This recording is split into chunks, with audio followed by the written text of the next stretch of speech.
Welcome. Let's take a look now at a risk event for the week starting Monday, the 17th of October. And I want to focus in on Wednesday's release of UK CPI, the inflation data. We've seen another tick higher for many of the markets around the world. And there's no reason to suggest the UK is going to be any different.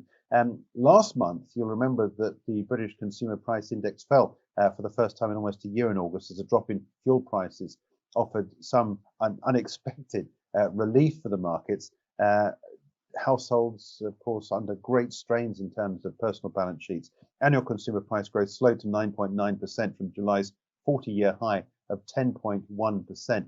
Let's assume that we are now going to get a return to some sort of upside on this CPI data. And I want to take a look at what's happening with the FTSE 250 index. This is the most domestically orientated market. This mid-cap index has recently bottomed out at 16,520.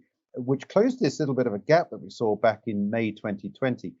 If we do get a strong number out on Wednesday, this would translate into higher interest rates. And I think this is going to be another reason to take this sort of step down. You can see from the highs we had back on early September 2021 at 24,290, we've lost more than 30% on this index. And I think if you get a candle close below this line of support at 16,520, I think then you're on the way down to then on this line to 15,190. Not necessarily quickly, but certainly I think if we get a candle close below there, a stop just above this line at around about the 16,600 would be a good place to take a short position. The MACD is underscoring this idea that momentum is pointing on the way down, and I think that is another reason, I think possibly to sell this should we get a break and the candle close below the 16,520.